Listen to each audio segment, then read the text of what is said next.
আজকে আমি আপনাদের সাথে শেয়ার করব খুব অল্প সময়ে একটি স্ন্যাক্স রেসিপি, মিনি সিঙ্গারা রেসিপি। খুব সহজেই অল্প সময়ে এই মিনি সিঙ্গারা তৈরি করা যায়।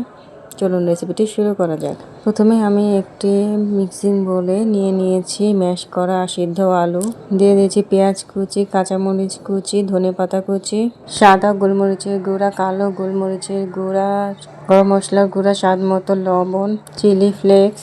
এরপর আমি সবগুলো উপকরণ আলুর সাথে ভালো করে মিশিয়ে নেব। এরপর এটাকে সাইডে রেখে দেব। একটা মিক্সিং বোলে নিয়ে নেব ময়দা, আপনারা চাইলে আটা দিয়েও করতে পারেন।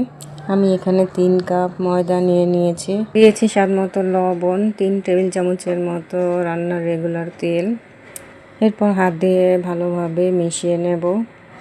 এভাবে ভালো করে মিশিয়ে নিয়ে এরপর অল্প অল্প করে পানি দিয়ে একটা শক্ত ডো তৈরি করব।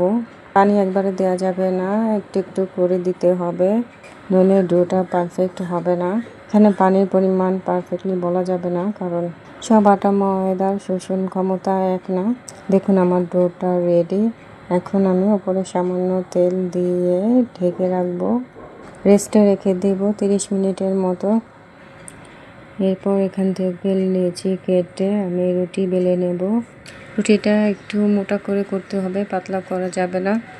এখন আমি এই রুটিটাকে কয়েকটা ভাগে ভাগ করে নেব। দেখুন কিভাবে করে নিচ্ছি। একটা রুটি থেকে 8টা সিঙ্গারা তৈরি করা যায়। যারা সিঙ্গারা ভাজ দিতে পারেন না তাদের জন্য এটা পারফেক্ট।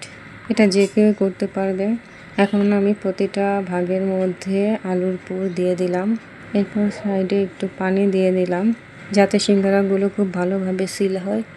দেখুন প্রতিটা কোণা টেনে আমি কিভাবে দিচ্ছি। প্রত্যেকটাতে আগে লাগিয়ে নেব এভাবে। খুবই সহজ একটা পদ্ধতি, আর খুব অল্প উপকরণে অনেকগুলো হয়। দেখুন কিভাবে আমি দিচ্ছি, দেখে বুঝে নিতে হবে। 2 পাশটাকে আটকে নিলাম, এরপর সাইডগুলোকে আটকে নেব। 3 দিকেই ভালো করে সিল করে দেব। দেখুন আমার একটা সিঙ্গারা রেডি। এভাবে আমি সবগুলো সিঙ্গারা তৈরি করে নেব। বোঝার সুবিধার জন্য আমি আরেকটা করে দেখাচ্ছি। 2 সাইড থেকে টেনে লাগিয়ে নেব। এরপর কোণাগুলোকে হাতের সাহায্যে সিল করে দেব। দেখুন আমার আরেকটা সিঙ্গারা রেডি। এভাবে আমি সবগুলো সিঙ্গারা তৈরি করে নিয়েছি। পর্যায়ে ফ্রোজেন করেও রাখতে পারেন, যখন ইচ্ছে নামিয়ে ভেজে নিতে পারেন। চুলায় একটা প্যানে পর্যাপ্ত তেল দিয়ে দিয়েছি। তেলটা হালকা গরম হলেই আমি সিঙ্গারাগুলোকে দিয়ে দেব।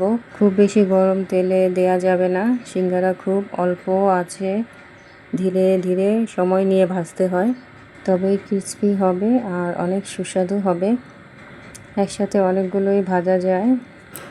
এখন অল্প আছে, একটু সময় নিয়ে ভেজে তুলব। মাঝে মাঝে একটু উল্টে পাল্টে দেব। আমার সিঙ্গারাগুলো হয়ে গেছে, দেখুন সুন্দর কালার চলে এসেছে। এখন আমি এগুলো তুলে নেব। সসের সাথে আমি গরম গরম পরিবেশন করেছি।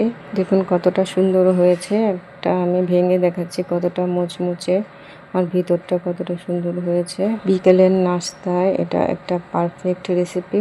হঠাৎ কোনো গেস্ট আসলেও তৈরি করে দিতে পারেন।